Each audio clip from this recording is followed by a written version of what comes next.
Ako si Bok, lumaking mahirap pero mataas ang pangarap. Ang dami nga palang barya na binigay sa akin. Yung tipong inipon nila tapos sa akin lang napunta. Time check muna, 1:50 na ng umaga. Ito nga palang mga video na to ay nung kahapon pa at kanina. Bali hindi na kasi ako natutulog sa gabi kaya gumagawa muna ako ng ice candy, yellow, coffee jelly, at pati na nga jelly plan ay ginawa ko na rin. Bali meron nga rin pala naglalako rito sa amin ng mga isda at gulay kaya naman bumili muna ako. Halagang 50 nga lang pala yung isda at napakalaki na rin. Bago ako magluto ay naglinis muna ako dito sa may bakuran namin. Paksiw nga pala ang gagawin ko sa nabili kong isda at yung gulay naman ay ipapakbit ko na lang. Bali ang ginagawa ko ng diskarte ngayon ay hindi na ako natutulog sa gabi. Sa umaga na nga lang ako natutulog kapag dumadating na yung tita ko. Yung tita ko na may dalawang anak ay si Sean nga pala. Hapon na nga pala nang magising ako at alas 3 na nga ito. Hindi na nga din pala ako nagtitinda muna ng mga fishball burger at ng mga iba pang street foods. Dahil sa gabi na lang ako gumagawa ng mga tinitinda ko. Kaya naman pagkagising ko ay agad ko nang kinuha yung mga sinampay na nilabahan ko noong nakaraan. Ang bala ko na lang kasing negosyo ay gagawa ko ng mga product na pwede kong gawin sa gabi tapos sa gaya nga ng mga ginagawa ko ng mga dessert. Tapos ang naiisip ko naman isunod na gawin ay embutido para ipapa-order ko tapos i-deliver ko na lang. At least kahit sa ganung paraan ay hindi masyadong pagod yung katawan ko. At may pahinga kahit papaano. Naligo nga lang muna pala ako tapos ngayon pala ako kakain ng tanghalian. Pupunta kasi ako dito sa malapit na pamilihan sa amin para gumawa ng kailangan ko para sa jelly plan. At hindi ko nga in-expect na makikilala tayo dito. Napanood nga daw kasi nila yung vlog ko nung binigyan ako ni Konsi Marvin Garcia ng diaper para kay mama. Kaya naman sobrang thank you po ulit Konsi Marvin at sana ay mas marami pa kayong matulungan. Diyan lang sa pulo.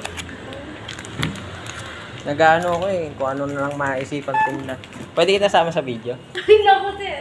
Ayan, Shoutout nga pala kay ma'am at nahihiya nga daw siya pero sinama ko pa rin. Tapos nung gabi ay nagchat yung kababata naming si J-Boy. At ayun nga may ibibigay nga daw sa aking mga barya. Sobrang thank you po talaga Tita Tess. Pagka uwi ko naman ay agad ko na inasikaso itong mga hugasin. Tapos ay tiniklop ko na rin yung mga nilaban ko para hindi na maipon. 11:35 nga ng gabi at gusto na nga daw matulog ni mama. Nautot pa nga siya pagtayo niya kaya tawa ako ng tawa. Kasi ay gusto niya na nasa wheelchair lang. Hindi ko alam kung bakit siya natatakot matulog kapag gabi. Kaya nang sabihin ko sa kanya na hindi na nga ako matutulog ay ito nagpapahiga na siya sa may papag. Thank you nga din pala kay Sister Concepcion na nagbigay sa akin ng mga vitamins na kailangan ko ngayon lalo't puyat ako palagi. Naghugas nga lang ako mabuti ng kamay kasi gagawin ko na nga yung jelly plan natin. Dahil nga pagkain yung tinitinda ko kailangan ay maging malinis tayo. Hindi lang kapag nagtitinda ay dapat sa lahat ng oras. Kaya nagkabit na rin ako ng face mask at saka ng hairnet para siguradong safe at walang malalaglag ng mga buhok dito sa ginagawa ko. Bali ang benta ko nga pala dito sa jelly plan natin ay 15 pesos ang isa. Sa mga gusto mag-reseller ay pwede rin naman, malaking tulong din para sa akin. 13 pesos ang isa kapag magre-resell ka tapos minimum of 20 orders. PM nyo lang din ako at magdi-deliver ako. So paano hanggang dito na lang. Thank you.